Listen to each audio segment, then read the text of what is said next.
Olá, quarto ano! Prontos para mais uma aula? Então vamos lá! Hoje nós vamos estudar um pouquinho nossa apostila de Geografia e nós vamos falar sobre temas da unidade 1, como vegetação, que é finalizando a unidade 1, e depois nós vamos iniciar a unidade 2, falando sobre paisagens modificadas, descrição da fauna e da flora, povos indígenas, né, e a relação deles com a natureza, sobre os fenômenos da natureza e as transformações deles nas paisagens, sobre os recursos da natureza, preservação deles e sobre a transformação da matéria-prima. Certinho? Com isso, nós vamos fechar o conteúdo de geografia, tá? Vamos finalizar a apostila. Vamos lá, então? Então, para iniciar, nós vamos falar sobre vegetação. O que é vegetação? É um elemento muito importante da natureza, não é mesmo?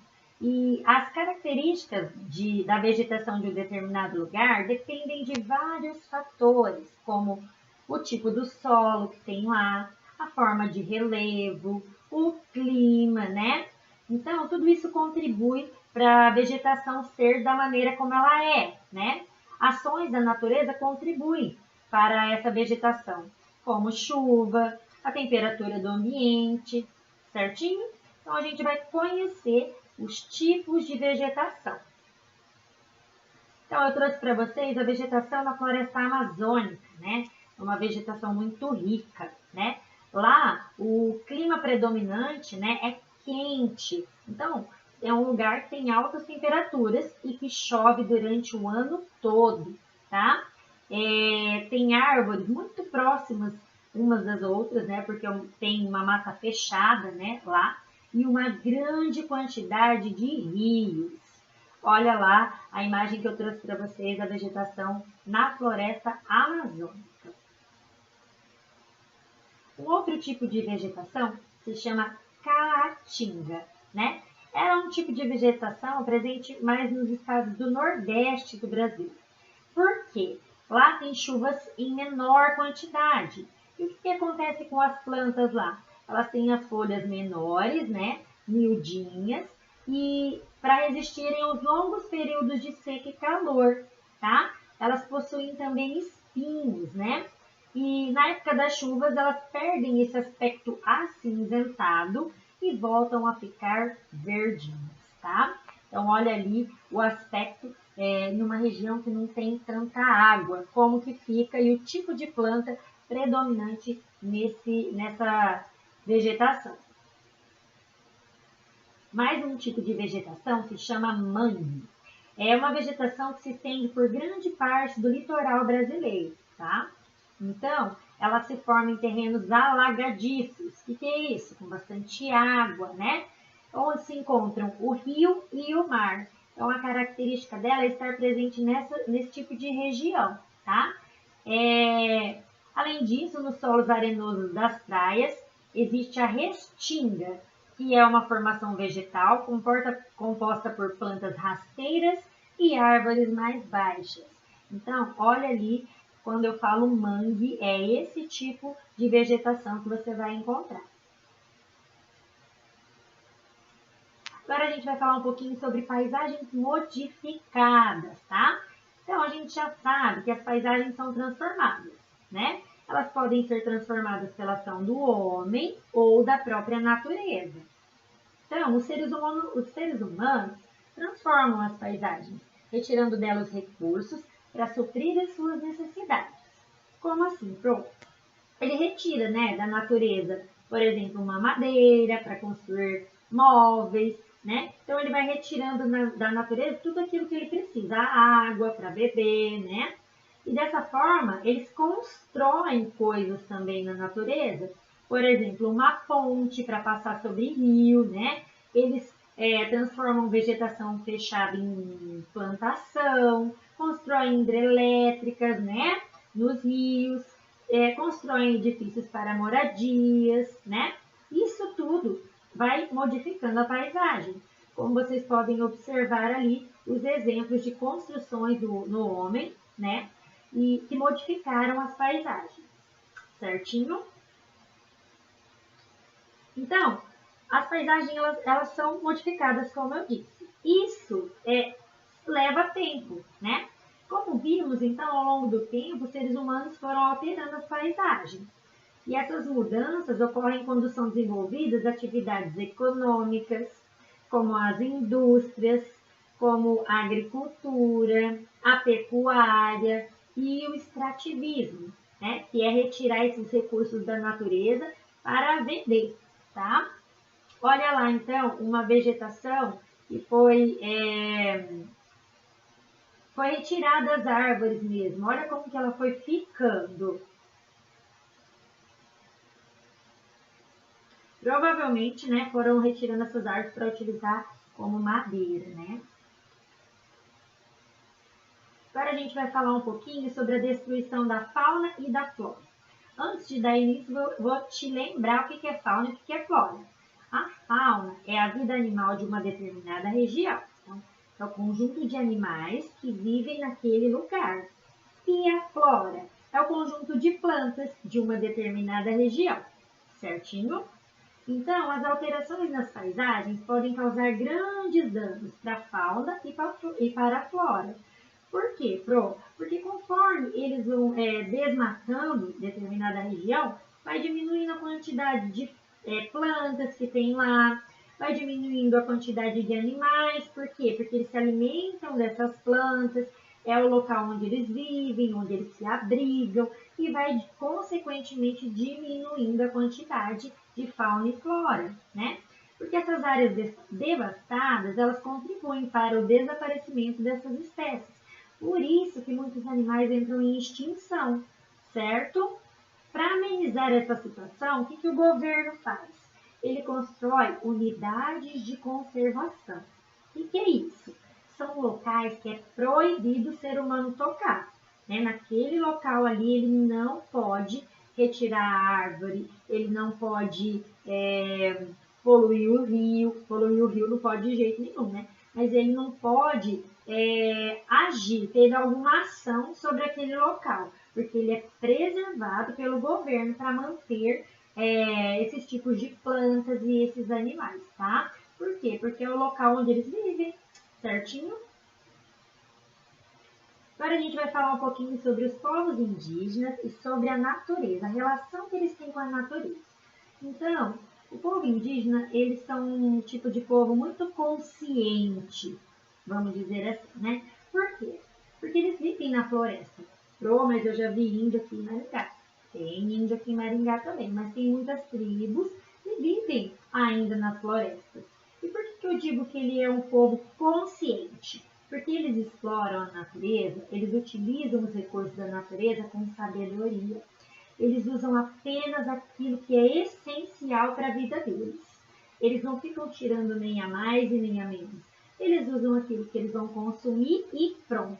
Então, quando eles realizam festa, né, uma colheita, eles usam só o que eles vão precisar naquele momento. E ainda, né, eles esperam o tempo necessário para que aquele local seja recuperado depois, né? Então, se ele planta aqui, ele espera um tempo suficiente. Se ele retira, né, algum produto de uma determinada plantação, ele espera o tempo suficiente para aquela plantação nascer de novo, certinho?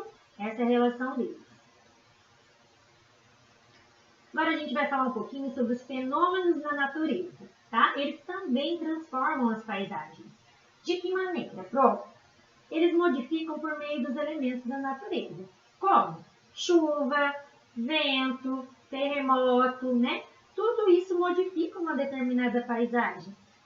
E essas ações, elas podem ocorrer em velocidades diferentes, tá bom? Os terremotos, por exemplo, são movimentos que ocorrem na superfície da Terra e eles transformam uma paisagem rapidamente. Você já viu na televisão? Passou um terremoto em determinada região. O que acontece? Destruiu tudo por onde passa. E foi assim, demorou anos? Não. Na hora que passou, já saiu destruindo. Então, essa ação da natureza transforma rapidamente um local, tá? A ação do vento já é uma ação que demora bem mais. Ela pode demorar milhares de anos. Assim como a ação da água também, a água de um rio, né? Ela vai modificando a natureza, mas ela demora muito mais tempo, certo? E a ação dos vulcões também, quando eles entram em erupção, vai saindo toda aquela lava, né? E aquilo ali vai mudar a região onde ele está. Mas isso demora, né? Até porque os vulcões, eles não entram em erupção o tempo todo. Então, olha ali, eu trouxe para vocês algumas imagens, ó. Um terremoto que passou e transformou aquele local. Um cânion, né? Sendo que a ação das águas leva milhares de anos para destruir aquelas rochas que estão ali do ladinho. Um vulcão em erupção e rochas, né? Por quê? Porque as rochas, elas são muito firmes.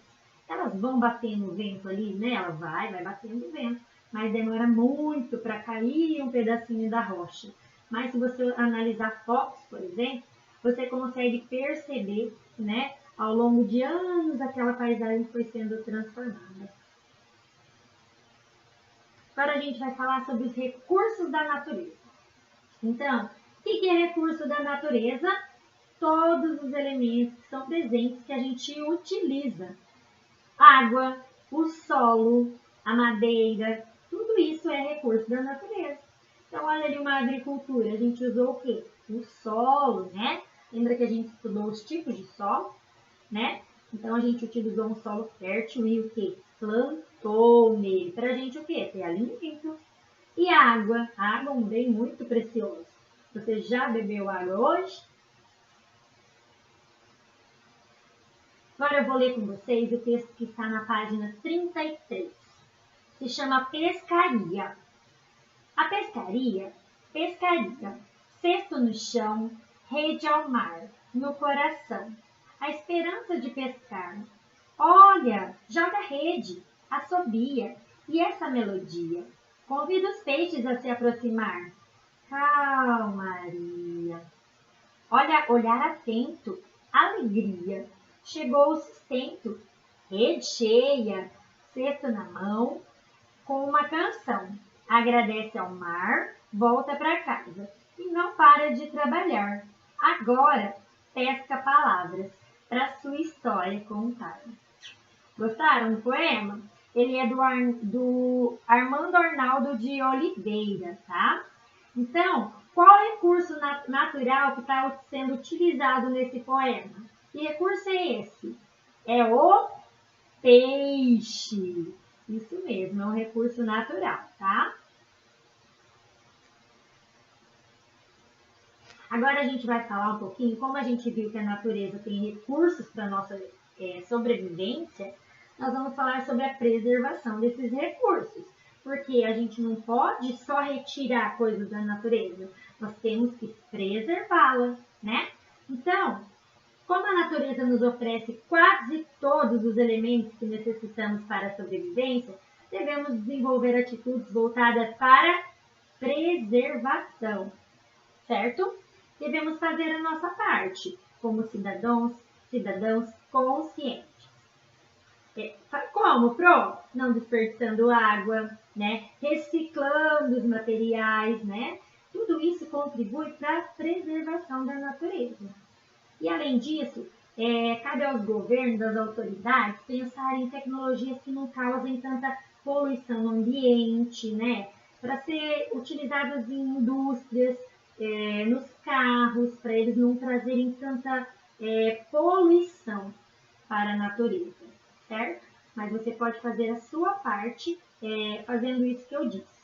Utilizando a água com sabedoria, reciclando material, né? Então, cabe a cada um de nós preservar a natureza. Reflorestamento, né? Só retomando, também é bem importante. Então, ao você retirar uma árvore, o que você deve fazer? Plantar outra no lugar. Né? Porque se você só retira, vai chegar uma hora que não vai ter mais. Então, retirou uma, plante uma outra. E agora, por último, a gente vai falar sobre a transformação da matéria-prima. Então, o que é matéria-prima? É o produto em sua origem. Alguns recursos naturais podem ser usados de forma da forma como encontramos na natureza. Então, tem elementos que a gente usa do jeito que pegou na natureza. Olha lá uma maçã. Você plantou a maçã, tá vendo que ela tá no galho ali? Eu posso comer ela do jeito que ela tá? Pode, porque ela é um produto natural. Eu posso consumi-la do jeito que ela se encontra na natureza. Agora a gente vai ver uma outra forma, ó. Produtos são transformados. Por quê, Pro? Olha lá o exemplo que está na apostila de vocês do trigo. Esse trigo ali, do jeito que ele está, eu posso consumir? Não. Por quê? Porque o trigo precisa passar por um processo de transformação. Então, como que acontece isso? O trigo, ele é a matéria-prima. Ele é plantado, em seguida ele é colhido, aí ele é passado por um processo, né, na fabricação para virar farinha de trigo. E em seguida a farinha de trigo é utilizada para produzir o que, como no exemplo? O pão. Então, nós utilizamos produtos naturais e utilizamos produtos como matéria-prima que vão ser transformados em um outro produto, que é o caso do trigo, certinho? Então, quando alguém te perguntar o que é matéria-prima, é o produto que origina, né, está natural, um outro produto. Dei ali um exemplo também está na apostila de vocês, da árvore. Olha lá, pro árvore só dá madeira? Não, não, não. Olha lá, uma determinada árvore foi retirada, passou por um processo até virar o quê? Papel. E aí você usa o papel aí até para o seu estudo, né? Tem aí no seu caderno, tem aí na folha da sua apostila, certinho? Então eu trouxe esses exemplos para vocês compreenderem o que é matéria-prima, produtos que a gente pode usar naturalmente. Então são inúmeros produtos, né? Que são matéria-prima e que dão origem a outros produtos que nós utilizamos, certo? Agora eu deixei para vocês também o link de um videozinho que explica exatamente como que acontece esse processo da transformação da árvore até chegar no papel. Beleza? Pessoal, eu espero que vocês tenham entendido essa aula. Voltem aquilo que for necessário para melhor compreensão, tá? Estudem e qualquer coisa vocês já sabem que eu estou aqui à disposição. Um beijo, até a próxima aula.